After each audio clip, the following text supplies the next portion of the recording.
She was taken in the dark. No goodbye, no warning, no chance to say a single word to anyone who loved her. 84 years old, removed from her home in the Catalina foothills of Arizona without her phone, without her medications, without anything that might help her survive what came next. And then, days later, someone sent a message to the news. Not to her family, not to the FBI directly, to journalists, to reporters. Someone wanted the world to know what happened. Someone wanted to explain. Someone wanted to confess that things had gone very, very wrong. This is the story of Nancy Guthrie. This is what happens when a kidnapping becomes something darker, when a ransom demand becomes an apology, when an 84-year-old woman vanishes and the investigation that follows becomes more complicated than anyone expected. If you're watching this right now, I need you to do something for me. I need you to hit that subscribe button. I need you to turn on your notifications, because the cases that stay unsolved, the cases that stop getting attention, those are the cases where justice never comes. Nancy Guthrie deserves better than that.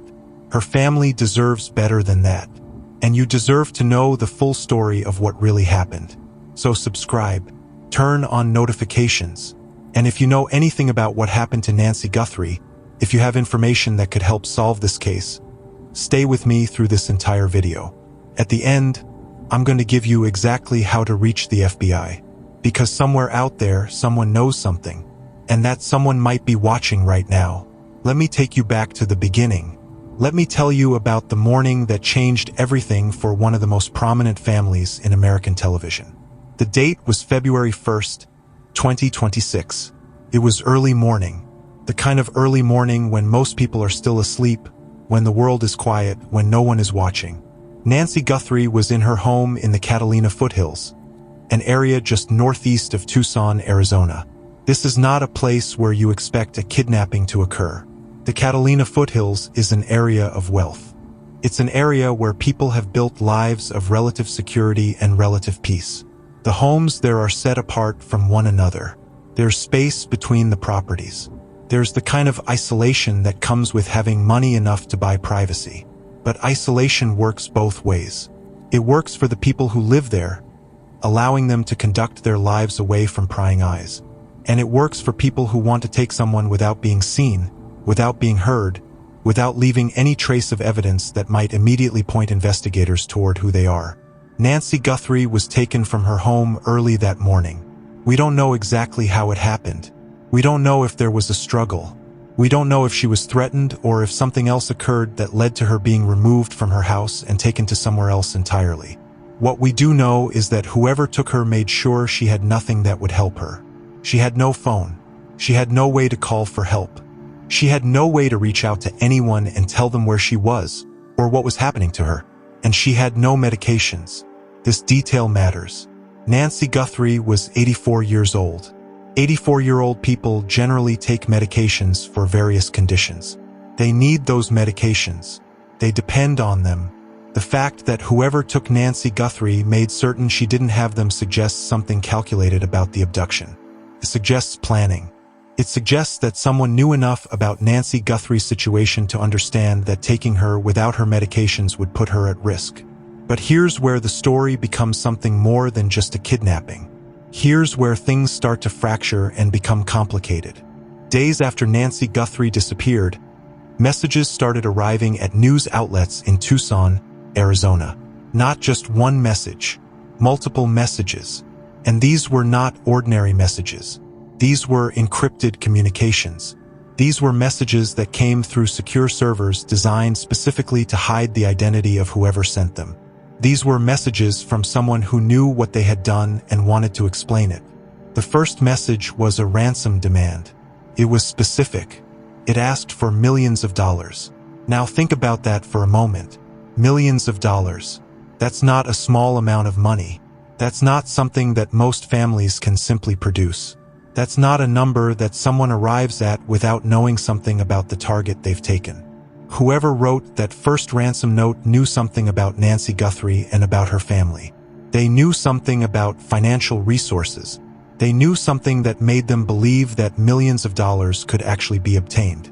Law enforcement analyzed that first note. They looked at it from every angle. They examined the language.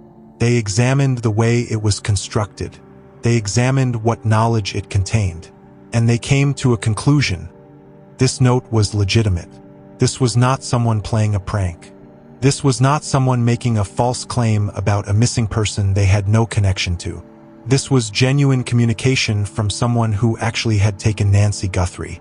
But the note never reached her family directly. That's important. The people who kidnapped Nancy Guthrie didn't contact her relatives. They didn't call and demand payment. They didn't set up some kind of negotiation where they could actually receive money. Instead, they sent messages to journalists. They went to the press. They made their ransom demand public, or at least public to people in the media who received it. This detail tells us something about the psychology of whoever took Nancy Guthrie. This tells us that they wanted the story to be known. They wanted their demands to be heard. They wanted to control the narrative from outside. And that's unusual. That's not how most kidnappings work. Most kidnappers want secrecy. Most kidnappers don't want the media involved unless they're forced to be. But in this case, someone actively sought out the media. Someone wanted journalists to know what had happened. Then came the second message. And this one changed everything. The second message came from the same electronic source as the first ransom demand. Law enforcement confirmed that.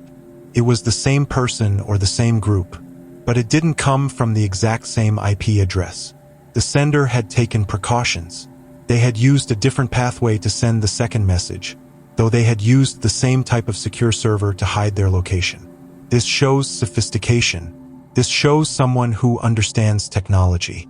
Someone who knows how digital forensics works and took steps to protect themselves from being immediately identified through basic metadata. But what the second message said was nothing like the first message. The second message was an apology. The second message was an explanation. And the second message contained words that would eventually devastate Nancy Guthrie's family.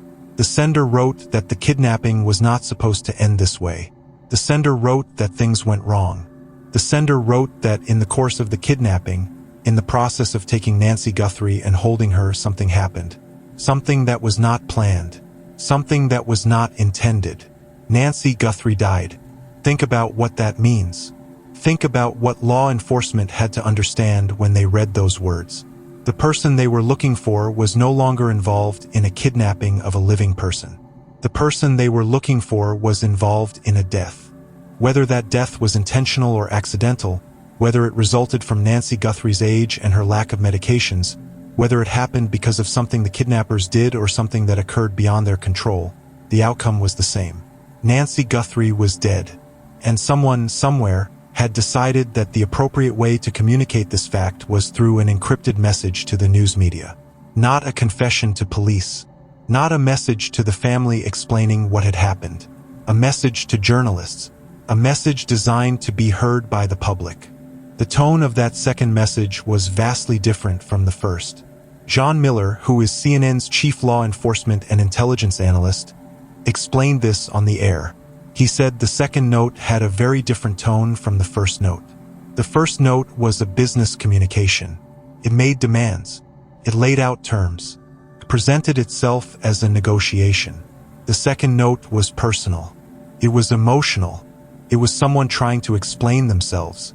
It was someone trying to justify what had happened by saying it wasn't supposed to be this way. This emotional shift tells investigators something about the perpetrator. It suggests that this person did not plan to kill Nancy Guthrie. It suggests that what happened was not part of the original design. It suggests that someone made a kidnapping happen, and that kidnapping resulted in a death that was either unintended or at the very least deeply regretted by the person writing the message. On February 7th, 6 days after Nancy Guthrie disappeared, her family released a video. And the person in that video was Savannah Guthrie. Savannah Guthrie is an anchor on NBC's Today Show. Every morning, millions of Americans wake up and see her face. She's a professional broadcaster. She's someone trained in delivering news and information with composure and control. But on February 7th, Savannah Guthrie stepped in front of a camera as a daughter who had just learned that her mother was likely dead. She said these words, "We received your message and we understand. She never explained what that message was. She never described what it said. She never told the public what law enforcement had communicated to her.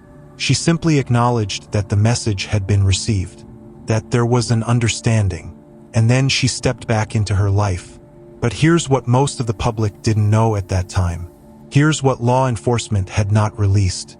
Here's what created a gap between what the family knew and what the world knew. Law enforcement believed, based on the analysis of those messages, that Nancy Guthrie was dead. They believed it based on the second note. They believed it based on the way the message was constructed, the knowledge it contained, the tone of remorse it expressed. They believed it with enough confidence that they had told the Guthrie family what the message likely meant. But the public didn't know.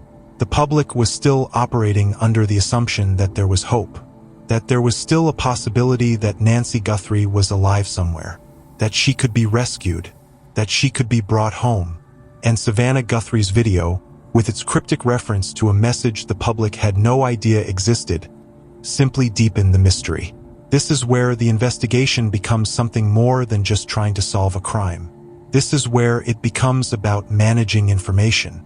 This is where it becomes about deciding what the public should know and when they should know it. Law enforcement made a decision. CNN received both of those notes. KOLD-TV, a news station in Tucson, also received both of those notes. These were the primary outlets that had been contacted. Law enforcement asked them to hold off on reporting the contents. Law enforcement asked them to keep the details confidential. And CNN and KOLD agreed. They agreed to sit on one of the biggest stories of the year. They agreed to not tell the public what those messages contained. And their reasoning was explained to them by law enforcement. If the contents of the notes were released immediately, it would compromise the investigation. Here's the logic. If a future message comes from whoever is responsible, law enforcement needs to be able to verify that it came from the same person.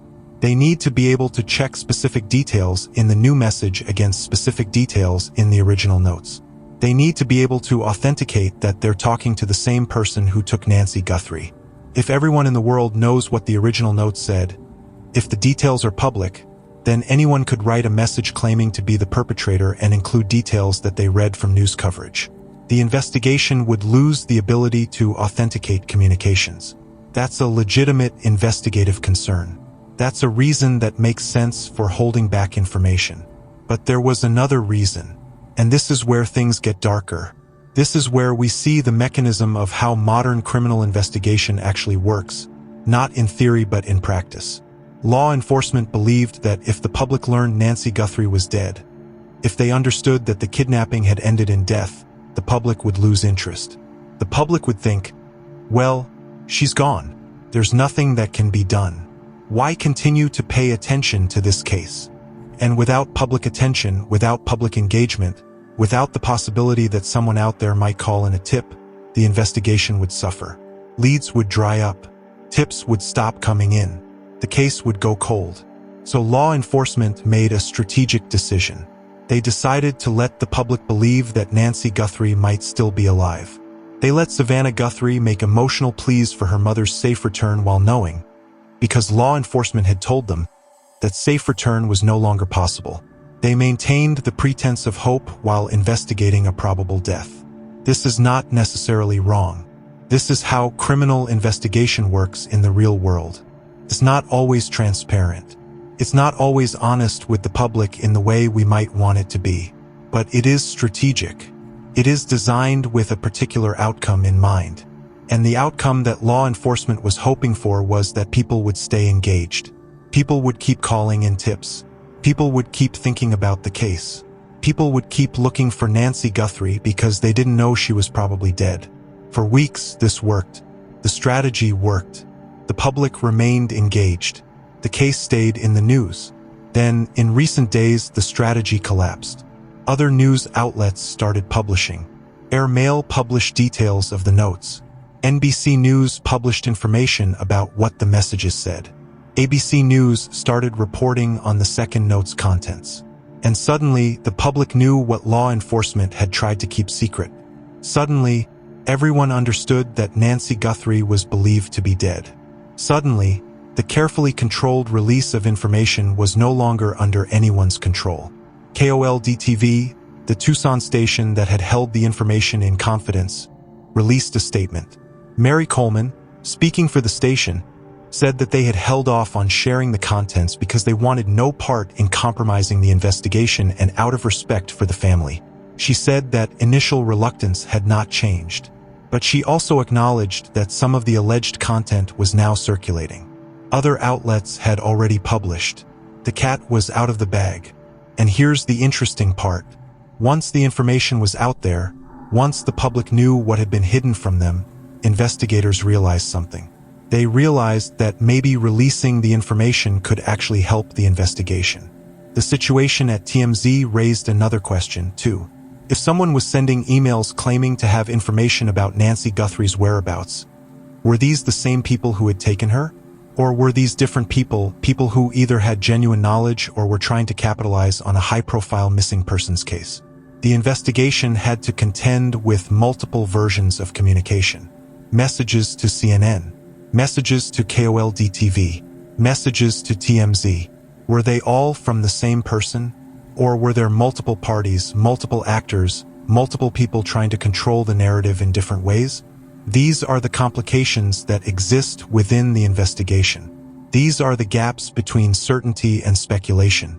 These are the places where investigators have to make decisions about which information to pursue and which information to set aside. In the days and weeks following Nancy Guthrie's disappearance, the case drew massive national attention. And the reason was simple. Savannah Guthrie. Savannah Guthrie appears on NBC's Today Show every single morning. The Today Show is one of the most watched television programs in America. Millions of people wake up and see Savannah Guthrie's face. Millions of people have spent years watching her deliver news, watching her interview guests, watching her be a professional broadcaster day after day after day. And suddenly, that person's mother was missing.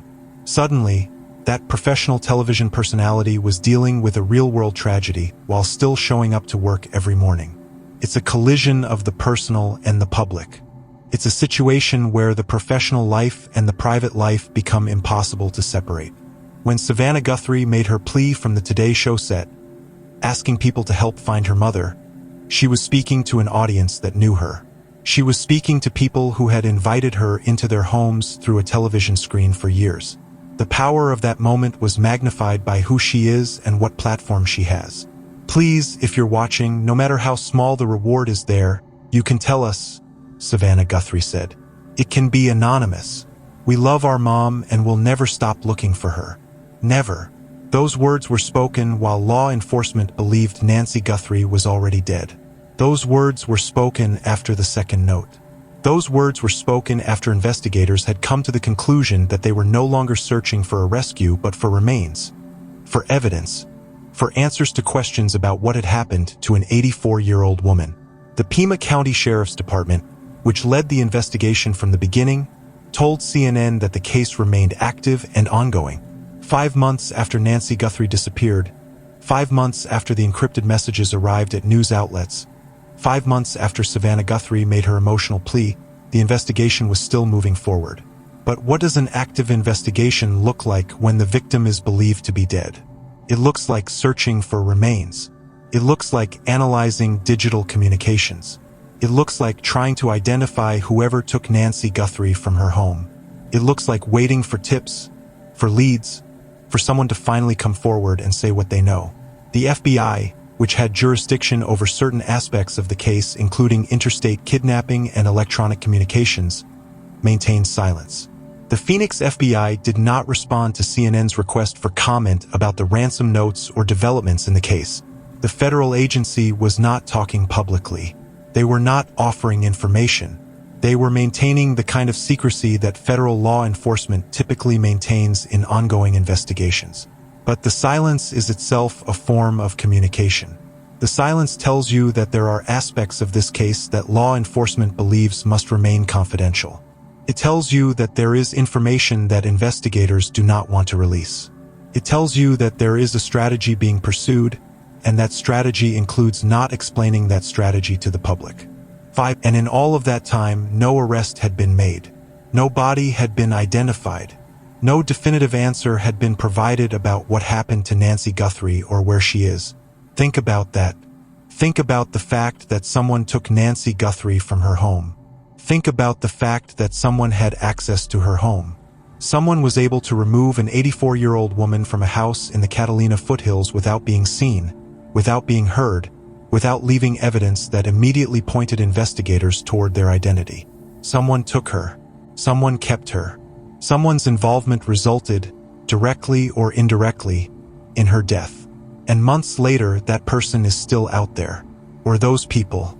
Because it's possible that this wasn't a solo kidnapping. It's possible that multiple people were involved. The notes came from the same electronic source, but multiple people could have had access to that source. Multiple people could have been involved in the kidnapping. Multiple people could have had knowledge of what happened. Multiple people could share responsibility for Nancy Guthrie's disappearance and death. The investigation has to contend with all of these possibilities. The investigation has to follow leads and eliminate suspects and identify patterns in the digital communications. The investigation has to analyze the language in the notes for clues about who wrote them. The investigation has to consider whether someone took Nancy Guthrie for a specific reason or whether it was a crime of opportunity, a mistake, a case of mistaken identity. All of these questions remain open. All of these mysteries continue to swirl around the facts of the case. And the only way these questions get answered is if someone comes forward. The only way these mysteries get solved is if someone decides that they can no longer remain silent. Who had access to Nancy Guthrie's home? Who knew enough about her to take her? Who knew enough about her family to demand millions of dollars? Who has the technical sophistication to send encrypted messages through secure servers? Who has the knowledge about Nancy Guthrie's situation to know that she couldn't survive without her medications?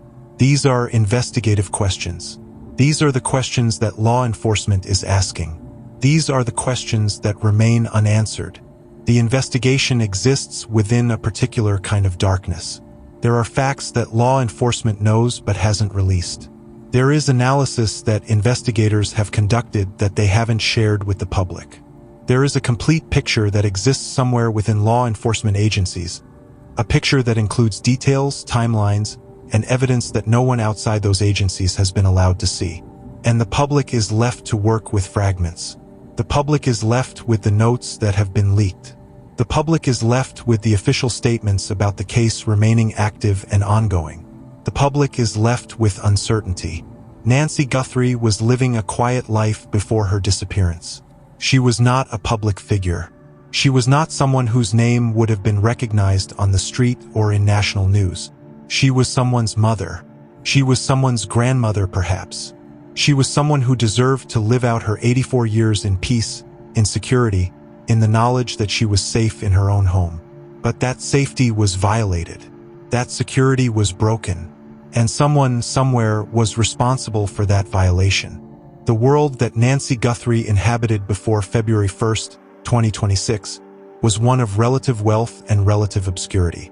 The Catalina foothills is not a place where you find poverty. It's not a place where you find desperation in the traditional sense. It's a place of nice homes and nice cars and nice lives. It's a place where people have built something they believe is secure and permanent. But security is always temporary. Safety is always conditional. And someone decided, for reasons that remain unclear, that Nancy Guthrie could be taken. Someone decided that her home was not as secure as she believed it to be. Someone decided that they could kidnap an 84-year-old woman and demand millions of dollars for her return. Why? That's the question. Why Nancy Guthrie? Was it because of her daughter? Was someone trying to reach Savannah Guthrie through her mother? Was this a crime that was designed to harm the television personality by harming the person she loved most? Or was Nancy Guthrie the target for a different reason? Was there something in her own life that made her a mark for kidnappers? Was there a personal connection between Nancy Guthrie and whoever took her? Was this a crime driven by rage, by revenge, by something that had nothing to do with ransom money? These are the spaces where speculation fills in for information. These are the places where the investigation has to work with incomplete data and try to construct a narrative that makes sense. The first ransom note demanding millions of dollars suggests that whoever took Nancy Guthrie believed they would not get the money they were asking for. Or it suggests that they believed the family had the capacity to pay. Or it suggests that the ransom demand was never really about obtaining money at all. It was about something else. It was about making a point. It was about proving something. It was about demonstrating power or knowledge or capability. The second note, the one apologizing for Nancy Guthrie's death, suggests a different psychology. It suggests someone struggling with guilt. It suggests someone trying to justify their actions. It suggests someone attempting to separate themselves from responsibility by claiming that the death was unintended, that something went wrong, that this was not the plan. But if it was not the plan to kill Nancy Guthrie, what was the plan? What was supposed to happen? Was there supposed to be a ransom payment and a release? Was there supposed to be a negotiation that never took place? Was there supposed to be some kind of resolution that became impossible when Nancy Guthrie died? These are the questions that investigators are asking. These are the questions that remain without clear answers. The sophistication displayed in the communications, the use of encrypted messages, the use of secure servers, the use of different IP addresses, suggests someone who understands technology. This is not someone operating completely blind. This is not someone who doesn't understand digital forensics. This is someone who took precautions. This is someone who understood that investigators could potentially trace communications and took steps to prevent that tracing. But the fact that they felt the need to communicate at all, the fact that they chose to send messages to journalists explaining themselves, suggests something about their psychology. They wanted to be heard. They wanted to explain. They wanted their version of events to be known. They wanted to justify what had happened by claiming it was not what they intended. This desire to communicate, this need to explain, is something that investigators can potentially use. The person who took Nancy Guthrie has revealed something about themselves through those messages. They have revealed emotional content. They have revealed a need to justify. They have revealed a consciousness of guilt, or at the very least a consciousness of wrongdoing. And that revelation might be the key to identifying them. But months have passed. 5 months have passed since Nancy Guthrie disappeared. 5 months is a long time. It's long enough for someone to go to ground. It's long enough for someone to flee. It's long enough for someone to destroy evidence or alter their identity or make themselves harder to find.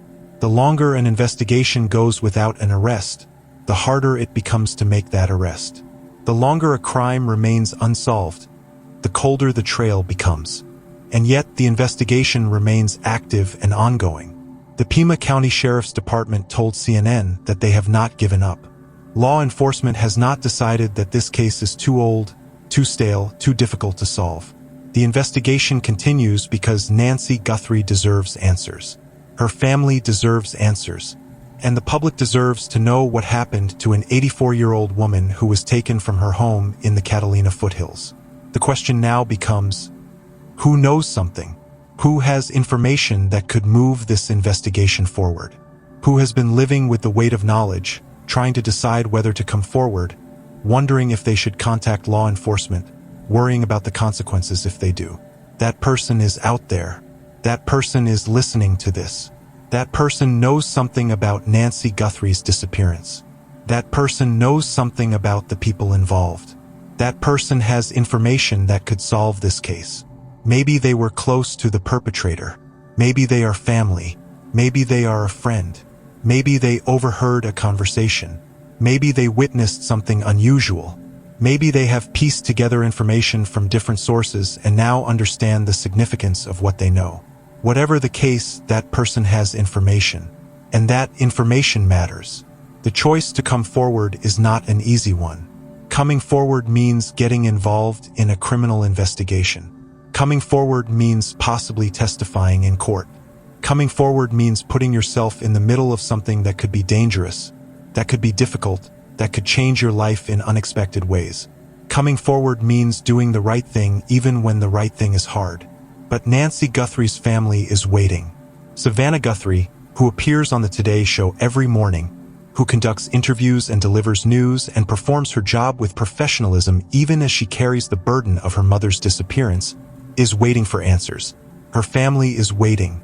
The public is waiting. And somewhere out there, someone knows something. The case has drawn national attention because of who Savannah Guthrie is. The case has remained in the public consciousness because of the prominence of Nancy Guthrie's daughter. But that prominence also carries pressure. It carries an expectation that the case will be solved, that law enforcement will pursue it with special vigor, that the fact that Nancy Guthrie's family has visibility will somehow speed the investigation forward. Whether that's true or not, whether prominence actually helps an investigation or merely changes its public profile, the expectation exists. Nancy Guthrie deserves to be found. She deserves to have her story told completely. She deserves to have justice. And that justice can only come if someone steps forward and tells what they know. That justice can only come if the investigation receives the tip or the lead that finally breaks the case open. That justice can only come if someone decides that remaining silent is no longer an option. This is not a case where the official narrative is complete. This is not a case where the public has been told everything that law enforcement knows. This is not a case where the investigation is transparent about its methods or its conclusions or its ongoing work. This is a case where there are gaps. This is a case where there are secrets being kept. This is a case where the full story remains hidden. And that's the reality of criminal investigation. That's the reality of real-world cases. Sometimes the truth is incomplete. Sometimes the investigation reveals only part of what happened. Sometimes the public never learns the full details of a crime, even after it's solved. The investigation proceeds within the framework of what needs to be public and what needs to remain confidential. The investigation moves according to the theories and beliefs of investigators who may or may not be working from complete information. But in this case, something extraordinary has happened. In this case, the investigation has been affected by the public's right to know. In this case, the careful strategy of law enforcement to withhold information has been undermined by journalists and news outlets that decided the public's right to information was more important than following law enforcement's guidance. And that decision to release the information might actually help solve the case. Sometimes the truth needs to get out. Sometimes the public needs to know. Sometimes the best path forward is not to hide information but to reveal it and hope that revelation prompts someone to do the right thing. Nancy Guthrie's case sits at the intersection of these tensions. It sits at the intersection of law enforcement secrecy and public transparency. It sits at the intersection of professional investigation and public engagement. And it sits, most importantly, at the intersection of an unsolved crime and the possibility of resolution. That possibility depends on people. It depends on the public. It depends on someone deciding that they know something and that knowing something means they have a responsibility to act on that knowledge. It depends on someone overcoming fear or loyalty or self-interest and choosing to do what is right. If you have information about Nancy Guthrie's disappearance, if you know something about the people involved, if you have any details that could help investigators, you can contact the FBI. You can call 1-800-CALL-FBI. That's 1-800-225-5324. You can also call 520-351-4900. That's the Tucson field office. You can submit information online at tips.fbi.gov. And you can do all of this anonymously. You can provide information without revealing who you are. You can help solve this case without putting yourself at risk. The investigation needs tips. The investigation needs public engagement. The investigation needs someone to finally come forward and say what they know. Nancy Guthrie's family will never stop looking for answers. Savannah Guthrie made that clear. We'll never stop looking for her. Never.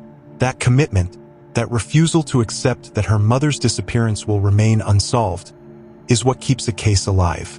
That is what reminds the public that behind every unsolved case is a family, is a person, is someone who deserves to have their story told and their death acknowledged and their remains found and brought home.